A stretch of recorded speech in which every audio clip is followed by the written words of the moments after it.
Հանուն Հոր և Որդվո և Ոգուն Սրբո ամեն։ Ուսարուկ հինեն զիհեզեմ և խոնար սրտիվ։ Սովորեցեք ինձնից, որ հեզ եմ և սրտով խոնար։ Սիրելի հավատավոր զավակներ հայ առաքելական Սուրբ եկեղեցու։ Օրվա ավետարանական ընթերցվածքում մեր Տեր և Փրկիչ Հիսուս Քրիստոս ասում է. Ձեզնից ով է, որ հողագործ կամ հովիվ ծառա ունի, և սա ագարակից տուն մտնի, նրան իսկույն կասի,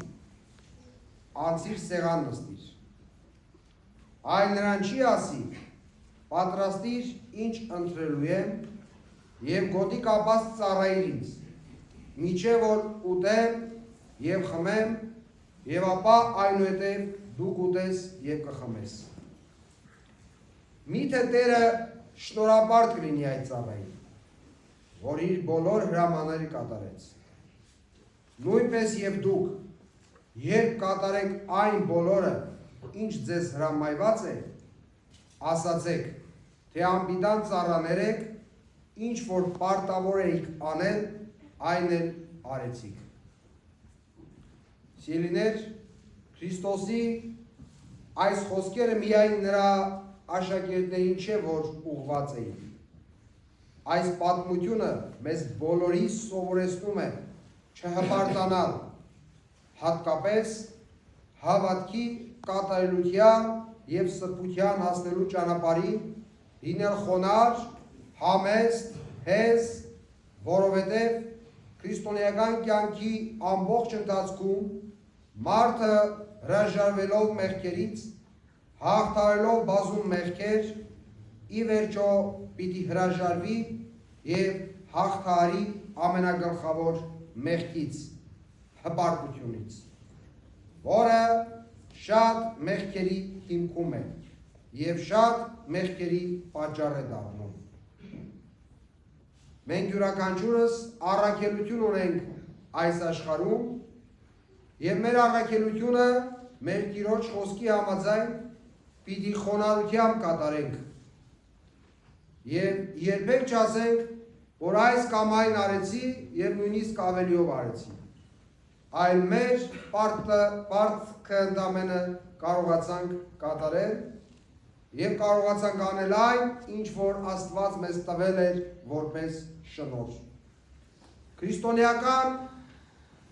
հավատքը խոնարհության մասին է։ Քրիստոս ծնվեց խոնար պայմաններում։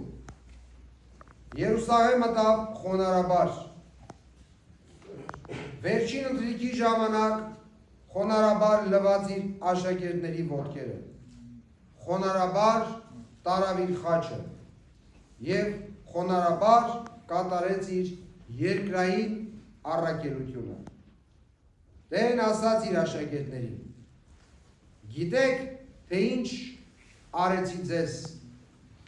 դուք ինձ վարդապետ և Տեր եք կոչում, և ճիշտ եք անում, քանի որ իսկապես եմ։ Իսկ արդ, եթե ես Տերս և վարդապետս լվացի ձեր ոտքերը, դուք էլ պարտավոր եք միմյանց ոտքեր լվանալ, որովհետև մի օրինակ տվեցի ձեզ, որ ինչպես ես ձեզ արեցի, դուք էլ նույն ձևով անեք։ Բայց մարդը հակված է իր անձը բարձրացնող, իր ինքնասիրությունը շոյող, իրեն գովաբանող, իր բարի գործերը ծափահարող իրավիճակներում լինել։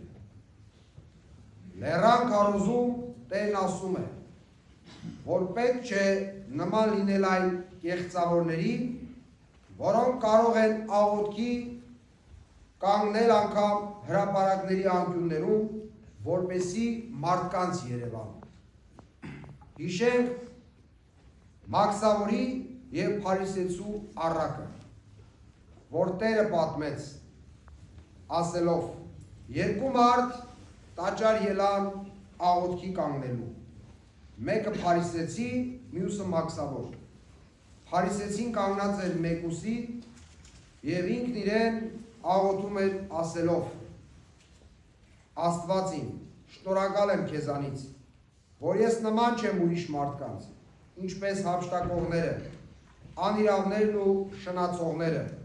եւ կամ ինչպես այս մաքսավորը։ Այս շաբաթը 2 անգամ ծոմ եմ պահում եւ 10-րդ եմ տալիս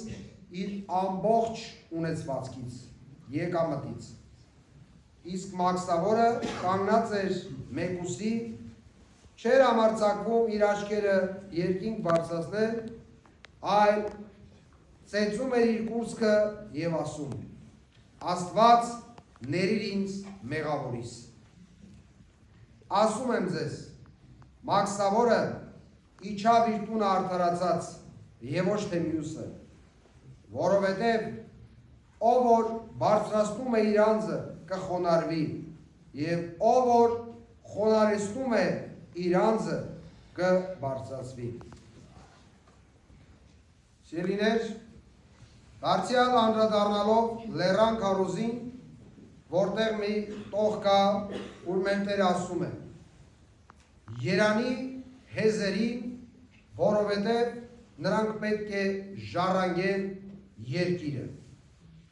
Լեռան քարոզի տրամաբանությանը հետևելով, մեզ թվում է, որ երկիր բառի փոխարեն պետք է լիներ երկինք, սակայն այնտեղ պարզ եւ հստակ գրված է երկիր։ Այո, սիրելիներ, հեզերը, խոնարհները ժառանգում են այս երկիրը իբրև բարիք, իբրև օրհնություն, որովհետև իրենց այդ խոնարհությամբ ապրում են այս կյանքը, ապրում են Աստծո հայրական օրհնության ու հոգացության ներքո։ Ղևոն arczepiskopos Դուրյանը մեկնելով Սուրբ գրային այս տողը ասում է. Հետևեք բնության մեջ եղող արարածներին, կենդանիներին, ովքեր սարսափազդու են, հզոր են, ուժեղ են, նրանք ավելի շատ են կորստյան մատնվում, քան նրանք, ովքեր խոնարհ են, ովքեր չեն երևում, այլ աներևույթապես խաղաղ, հանգիստ իրենց կյանքն են ապրում, ավելի են մեծանում, ավելի են շատանում եւ ավելի բազմանում են։ Այդպես էլ սիրելիներ, մարդը իր խոնարհությամբ, իր համեստությամբ կարող է արարել, ստեղծել, բարիք գործել եւ Աստծո կամքը կատարել ճշմարտապես։ Սիրելիներ,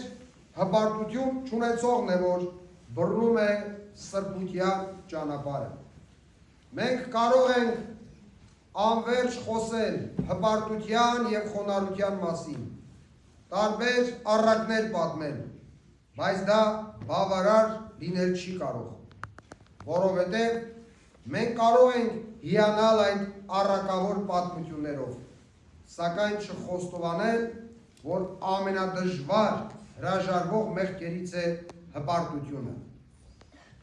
եւ ամենադժվար ձեռք բերող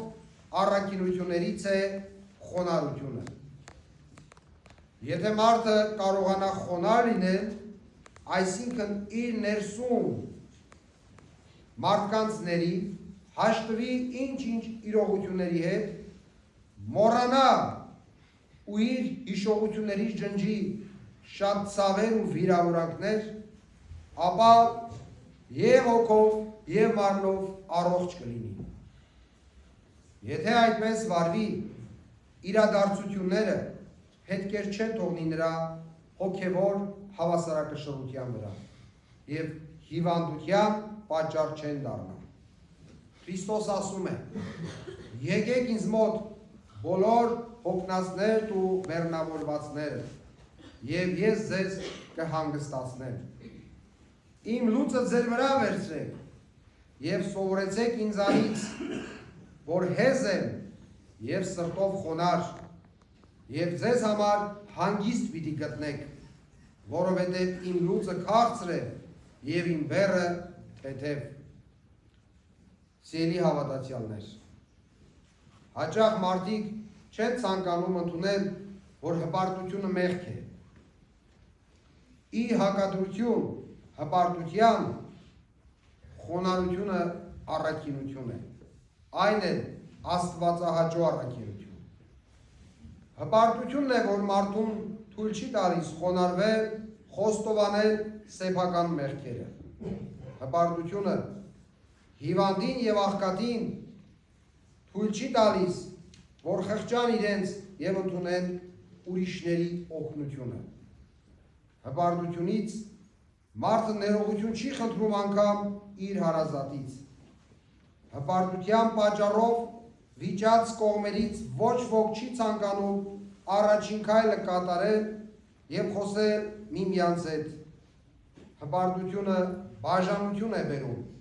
իսկ խոնարհությունը սիրո պես միավորում է մարդկանց։ Հպարտությունը անհնազանդություն է ծնում, որի մեջ մենք համոզվում ենք հենց Ադամի եւ Եվայի կատարած մեղքի միջոցով, որը բաժանեց մարդուն Աստծուց։ Իսկ Սուրբ Մարիամ Աստվածածնի խոնարհությամբ ու հնազանդությամբ մարդը մոտեցավ Աստծուն։ Եթե մարդը ցանկանում է աստվածահաճո լինել, պետք է հրաժարվի հպարտությունից։ Մարդու համար ավելի հեշտ է կատարել սիրո եւ բարի գործելու պատվիրանը, քան հպարտությունից հրաժարվելու պատվիրանը։ Հետևաբար, սիրելիներ, եկեք ոչ միայն խորենք, խորհրդացենք խոնարհության մասին, այլ աստվածամոր բարեխոսությամբ խնդրենք Տիրոջից, որ վերցնի մեր հպարտությունը եւ խոնարհ սիրտ շնորհի մեզ, քանի որ հպարտությունը կործանարար է, իսկ խոնարհությունը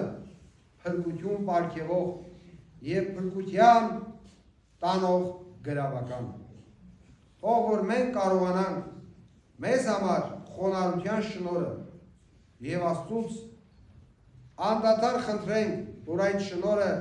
ավելի շատացնի ու զորացնի մեր կյանքում, որպեսզի ոչ միայն իմանանք խոնարհության մասին, այլ այն կյանքի կոչենք եւ իրապես խոնարհ լինենք, որպես ճշմարիտ քրիստոնյաներ, որպես մեր Տեր եւ Փրկիչ Հիսուս Քրիստոսին հետևողներ։ Շնորհ, սեր եւ խաղաղություն յառն մերով Հիսուսի Քրիստոսի եղեցին ձեզ եւ ընդամենեսյան սրճ։ Ամեն։